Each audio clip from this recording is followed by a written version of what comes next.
Hello friends, welcome back to our YouTube channel next current. स्वागत है आप सभी का हमारे यूट्यूब चैनल नेक्स्ट करंट पर। आज है 29 जुलाई 2021 और 29 जुलाई 2021 के जो भी आपके करंट अफेयर्स के इम्पोर्टेंट क्वेश्चंस होंगे उन सभी को मैं यहाँ पर डिस्कस करूँगा और सभी क्वेश्चन से रिलेटेड आपको फैक्ट भी बताता हुआ चलूँगा। आप आज की वीडियो की PDF फाइल डिस्क्रिप्शन बॉक्स से डाउनलोड कर सकते हैं। साथ ही टोक्यो ओलंपिक से रिलेटेड जो भी कवरेज है वो हमने टेलीग्राम ग्रुप टोक्यो ओलंपिक के नाम से बनाया है, उसका लिंक आपको डिस्क्रिप्शन में दिया गया है, तो आप वहां से हमें ज्वाइन कर सकते हैं। और अगर आपने अभी तक हमारा चैनल सब्सक्राइब नहीं किया है तो आज हमारे चैनल को सब्सक्राइब करें। सब्सक्राइब बटन आपको वीडियो के नीचे राइट हैंड पर मिलेगा और साथ में नोटिफिकेशन बेल को भी प्रेस करें ताकि आपको सभी वीडियो का नोटिफिकेशन मिलता रहे। तो चलिए शुरू करते हैं आज का अपना पहला क्वेश्चन। विश्व हेपेटाइटिस दिवस कब मनाया जाता है? तो विश्व हेपेटाइटिस दिवस जो है वो आपका 28 जुलाई को मनाया जाता है। ऑप्शन ए 28 जुलाई।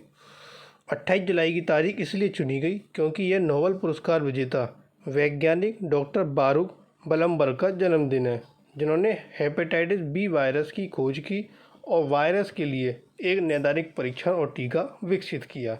इस वर्ष जो ये विषय था, इसकी जो दिवस मनाएगा, इसका थीम क्या थी? इसकी थीम थी hepatitis can't wait. Hepatitis can't wait. Hepatitis liver की सूजन होती है जो हेपेटोसेलुलर कैंसर का कारण बन सकती है। अगला क्वेश्चन, हाल ही में किस देश ने स्वच्छ वाणिज्यिक परमाणु रिएक्टर बनाने की योजना की रूपरेखा तैयार की? तो यह रूपरेखा तैयार की है चीन ने। ऑप्शन बी चीन। चीन ने तरल थोरियम और पिघले हुए नमक का उपयोग करके पहला स्वच्छ वाणिज्यिक परमाणु रिएक्टर बनाने की योजना तैयार की। पहला प्रोटोटाइप रिएक्टर अगस्त में तैयार होना चाहिए। पहला परीक्षण सितंबर में हो सकता है। 2030 तक एक पूर्ण पैमाने का वाणिज्यिक रिएक्टर तैयार होने की उम्मीद है। अब यह चीन ने रूपरेखा तैयार की है तो चीन के बारे में जानते हैं। ये आपका चीन, जिसकी राजधानी है बीजिंग। वहाँ की मुद्रा चीन की रेनमिनबी। वहाँ के राष्ट्रपति हैं शी जिनपिंग। ये चीन का क्या है? आपका फ्लैग। और वहाँ के जो आपके उपराष्ट्रपति हैं वांग किसान। अगला क्वेश्चन, हाल ही में किस देश ने दिसंबर में बिम्स्टेक शिखर सम्मेलन आयोजित करने का प्रस्ताव दिया? तो ये प्रस्ताव किस देश ने दिया? यह प्रस्ताव दिया आपका श्रीलंका ने। Option C Sri Lanka. यह समूह का 5वां ऐसा शिखर सम्मेलन होगा। श्रीलंका समूह का अध्यक्ष है और उसने पहले अगस्त में शिखर सम्मेलन आयोजित करने का प्रस्ताव रखा था। बिम्स्टेक बहुक्षेत्रीय तकनीकी और आर्थिक सहयोग के लिए बंगाल की खाड़ी की पहल है, जिसमें 7 सदस्य हैं: भारत, नेपाल, भूटान, बांग्लादेश, म्यांमार, थाईलैंड और श्रीलंका। बिम्स्टेक दक्षिण एशिया और दक्षिण पूर्व एशिया के 7 देशों का एक अंतर्राष्ट्रीय संगठन है। इसकी स्थापना 1997 में हुई थी। अब श्रीलंका ने प्रस्ताव रखा तो श्रीलंका के बारे में जानते हैं। यह है आपका श्रीलंका, जिसकी राजधानी श्री जयवर्धनेपुर कोट्टे। वहाँ की मुद्रा श्रीलंका रुपया। वहाँ के जो आपके राष्ट्रपति हैं गोटाबया राजपक्ष। और ये श्रीलंका का क्या है? आपका फ्लैग। और वहाँ के जो प्रधानमंत्री हैं महिंद्रा राजपक्षा। अगला क्वेश्चन, हाल ही में खेलो इंडिया यूथ गेम्स का आयोजन किस महीने में किया जाएगा? तो खेलो इंडिया यूथ गेम्स का आयोजन नवंबर में किया जाएगा। ऑप्शन डी नवंबर। इसके मार्शल आर्ट का खेल जो वर्तमान में फिट इंडिया मूवमेंट का हिस्सा है, जल्द ही खेलो इंडिया यूथ गेम 2021 का हिस्सा होगा, जिसे नवंबर में आयोजित किया जाना है। सीनियर नेशनल चैंपियनशिप आभासी तौर पर 26 से 29 जुलाई तक खेली जा रही है। चैंपियनशिप की महिला वर्ग में सीरत जान ने स्वर्ण पदक जबकि चंचल कुशवाहा ने रजत पदक जीता है। अगला क्वेश्चन, हाल ही में गुजरात के किस हड़प्पा युग के स्थल को यूनेस्को की विश्व विरासत सूची में शामिल किया गया? तो गुजरात का वो कौन सा हड़प्पा युग का स्थल था? वो था आपका Dholavira. Option A Dholavira. UNESCO की विश्व धरोहर समिति के चल रहे 44वें सत्र ने पहले ही भारत का एक नया विश्व धरोहर तेलंगाना का रुद्रेश्वर या रामप्पा मंदिर दे दिया। और अब गुजरात में 3 विश्व धरोहर स्थल हो गए हैं। एक तो पावागढ़ के पास चंपानेर, एक पाटन में रानी की बाव और एक ऐतिहासिक शहर अहमदाबाद। विश्व धरोहर समिति के इस सत्र की अध्यक्षता चीन के फुझो से हो रही है और इसे ऑनलाइन आयोजित किया जा रहा है और ये 16 जुलाई को शुरू हुआ और 31 जुलाई को समाप्त होगा। 2014 के बाद से भारत ने 10 नए विश्व धरोहर स्थल जोड़े हैं, जो कि हमारी कुल साइटों का 1/4 हैं। अब ये गुजरात का जोड़ा गया धोलावीरा, तो आइए गुजरात के बारे में जानते हैं। ये आपका गुजरात, जिसकी राजधानी गांधीनगर, वहाँ के मुख्यमंत्री विजय रूपानी, वहाँ के राज्यपाल आचार्य देवव्रत। कुल जिलों की संख्या 33, लोकसभा सीटें 26 और राज्यसभा सीटें 11। अगला क्वेश्चन, हाल ही में लेबनान के प्रधानमंत्री कौन बने? तो लेबनान के प्रधानमंत्री बने नजीब मिकाती, ऑप्शन डी। अरबपति व्यवसायी नजीब मिकाती लेबनान के नए निर्वाचित प्रधानमंत्री नियुक्त हुए। 9 महीने के राजनीतिक गतिरोध और राष्ट्रपति ओन के साथ विवाद के बाद साद हरीरी के निर्वाचित प्रधानमंत्री पद से इस्तीफा देने के ठीक 11 दिन बाद उनकी नियुक्ति हुई। मिकाती त्रिपोली का प्रतिनिधित्व करने वाले एक सांसद हैं और एमए समूह नामक बहु-अरब समूह के सह मालिक हैं। अब ये लेबनान के बने, तो लेबनान की राजधानी क्या? बैरूत। वहाँ की मुद्रा लेबनानी पाउंड। अगला क्वेश्चन, हाल ही में भारतीय अमेरिकी वीना रेड्डी ने किसके लिए नए मिशन निदेशक के रूप में शपथ ली? तो ये शपथ ली है USAID के लिए, ऑप्शन सी। रेड्डी इस पद पर चुनी जाने वाली पहली भारतीय अमेरिकी हैं। वीना रेड्डी ने हैती में उप मिशन निदेशक के रूप में कार्य किया है। इस पोस्टिंग से पहले वीना रेड्डी ने USAID कार्यक्रम के लिए कानूनी मामलों को कवर करते हुए सहायक जनरल काउंसिल के रूप में वॉशिंगटन में सेवा की। United states agency for international development संयुक्त राज्य संघीय सरकार की एक स्वतंत्र एजेंसी है, जो मुख्य रूप से नागरिक विदेशी सहायता और विकास सहायता के प्रशासन के लिए जिम्मेदार है। अगला क्वेश्चन, हाल ही में प्रधानमंत्री किसान मान धन योजना के तहत किसानों को कितने रुपए प्रतिमाह पेंशन दी जाएगी? तो किसानों को यह पेंशन 3000 रुपये प्रतिमाह दी जाएगी, ऑप्शन डी। 21.5 लाख से अधिक किसान, छोटे और सीमांत किसानों के लिए स्वैच्छिक पेंशन योजना प्रधानमंत्री किसान मान धन योजना में शामिल हुए। यह एक स्वैच्छिक और अंशदायी पेंशन योजना है, जिसमें पात्र किसानों को 55 रुपये से 220 रुपये के बीच मासिक अंशदान करना होता है। किसानों को 60 वर्ष की आयु प्राप्त करने पर 3000 रुपये प्रतिमाह की पेंशन प्रदान की जाएगी। अगला क्वेश्चन, हाल ही में पर्यावरण मंत्रालय ने रामायण सर्किट के तहत कितनी स्वदेश दर्शन परियोजनाओं को मंजूरी दी? तो यह मंजूरी दी गई है आपकी 2 स्वदेश दर्शन परियोजनाओं को, ऑप्शन बी। मंत्रालय ने बौद्ध, कृष्ण और आध्यात्मिक सर्किट के तहत परियोजनाओं को भी मंजूरी दी। स्वदेश दर्शन योजना विषय वस्तु आधारित पर्यटन सर्किट के एकीकृत विकास के लिए एक केंद्रीय क्षेत्र की योजना है। अगला क्वेश्चन, हाल ही में किसने भारत में iZedo वित्तीय क्लाउड प्लेटफॉर्म लॉन्च करने की घोषणा की? तो ये घोषणा की है आपके टाटा कम्युनिकेशंस ने, ऑप्शन डी, टाटा कम्युनिकेशंस। इसका उद्देश्य बैंकिंग और वित्तीय सेवाओं के क्षेत्र में संगठनों के प्रदर्शन और सुरक्षा को बढ़ाना है। क्लाउड प्लेटफॉर्म को बैंकिंग, वित्तीय सेवाओं और बीमा क्षेत्र के लिए भारत के नियामकों द्वारा परिभाषित सख्त डेटा गोपनीयता और सुरक्षा मानदंडों को पूरा करने के लिए तैयार किया गया है। अगला क्वेश्चन, हाल ही में किस राज्य ने राज्य के पहले खेल विश्वविद्यालय की स्थापना के लिए एक विधेयक पारित किया?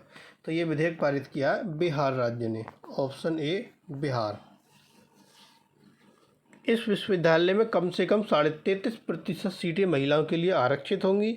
बिहार में खेल से जुड़े सभी संस्थान, प्रशिक्षण केंद्र और शारीरिक शिक्षा के कॉलेज इस नए विश्वविद्यालय से संबद्ध होंगे, जो देश का एक ऐसा छठा विश्वविद्यालय होगा।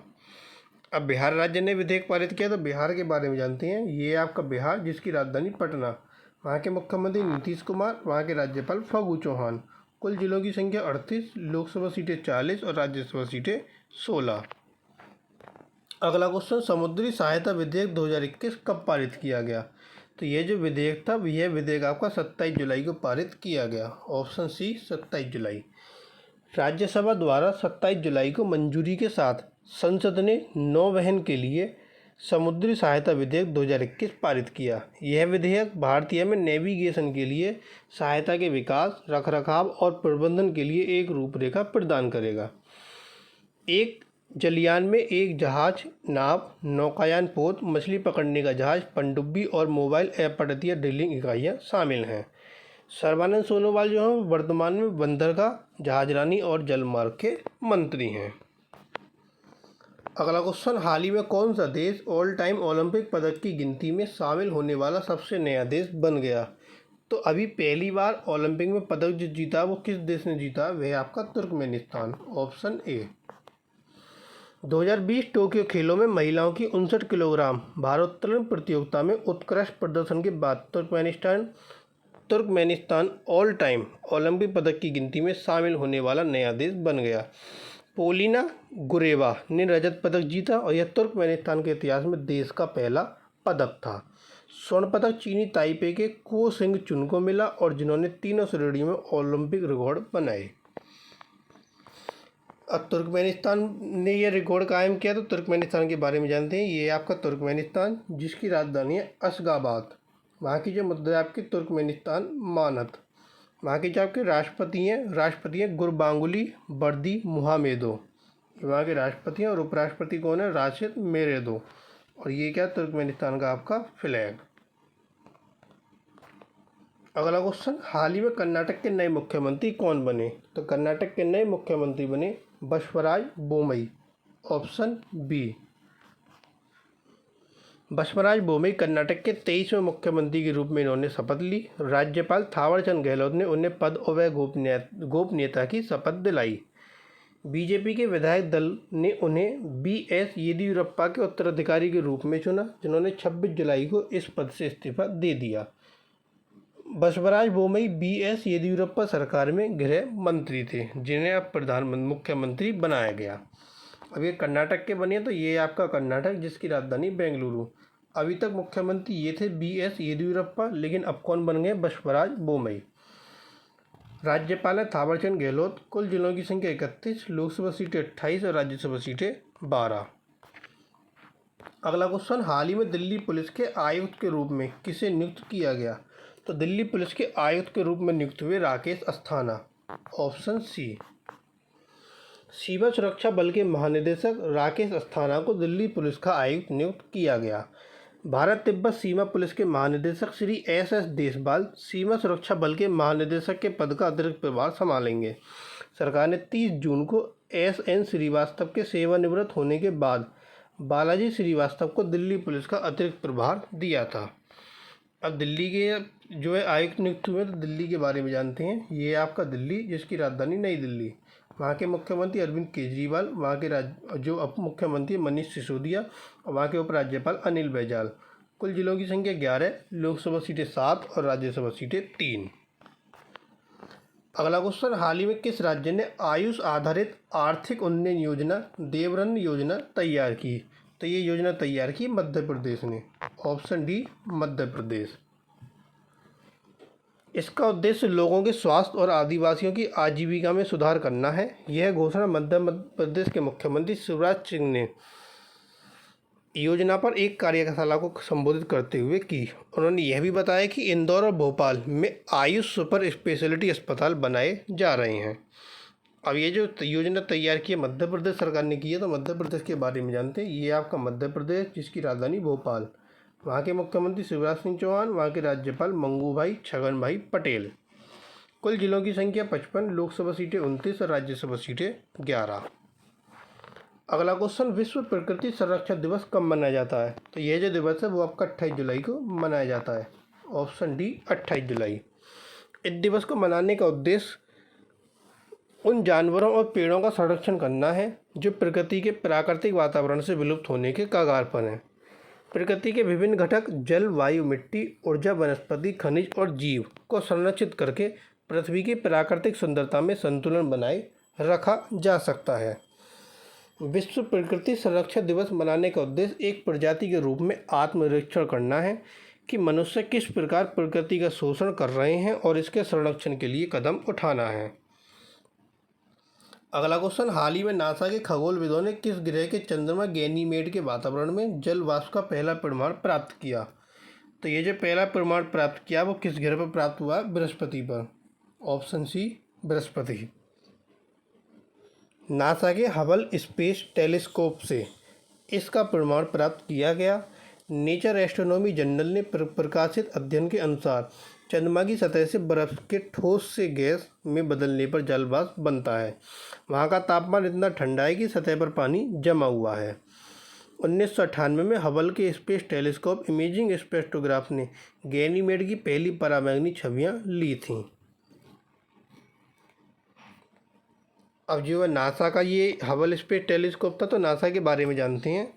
ये नासा का क्या है आपका लोगो। नासा की फुल फॉर्म है आपकी national aeronautics and space administration. ये जो फॉर्म हुआ था 29 जुलाई 1958 को। इसका हेडक्वार्टर वॉशिंगटन डीसी में। इसके एडमिनिस्ट्रेटर है स्टीव जुर्गजिक। अगला क्वेश्चन, हाल ही में कौन अपना न्यूट्रास्यूटिकल्स कारोबार बेचेगी? तो अपना न्यूट्रास्यूटिकल्स कारोबार बेचेगी Sanofi. Option B, Sanofi. Pharmaceutical firm Sanofi India के बोर्ड में अपने न्यूट्रास्यूटिकल्स बिजनेस को यूनिवर्सल न्यूट्रीसाइंस को 587 करोड़ रुपए में बेचने की मंजूरी दी है, जिसमें कर्ज भी शामिल है। सनोफी के न्यूट्रास्यूटिकल्स व्यवसाय में 16 ब्रांड और 30 स्टॉक कीपिंग यूनिट शामिल हैं। विनिवेश के निर्णय से कंपनी को अपने रणनीतिक विकास स्तंभों पर निवेश करने और ध्यान केंद्रित करने में मदद मिलेगी। तो ये थे आपके आज के करंट अफेयर्स के क्वेश्चन। अब आता है क्वेश्चन ऑफ द टुडे। आज का जो आपका प्रश्न, जो उसका आंसर आपको कमेंट बॉक्स में देना है, वह प्रश्न है कि हाल ही में सब्जियों की पहली खेप उत्तराखंड से किस देश को भेजी गई? 4 ऑप्शन आपको दिए गए, एक आंसर आपको कमेंट बॉक्स में देना है। और जो कल क्वेश्चन पूछा गया था कि हाल ही में किस देश के राष्ट्रपति ने पीएम हिकेम मेचुची को बर्खास्त कर दिया, तो वो थे आपके ट्यूनीशिया देश के राष्ट्रपति। Option C. तो ये थे आपके आज के करंट अफेयर्स के इंपॉर्टेंट क्वेश्चन। अगर आपको वीडियो पसंद आए तो प्लीज़ वीडियो को लाइक, कमेंट और शेयर जरूर करें। और अगर आपने चैनल सब्सक्राइब नहीं किया है तो आज ही हमारे चैनल को सब्सक्राइब कर नोटिफिकेशन बेल को जरूर प्रेस करें। Thank you.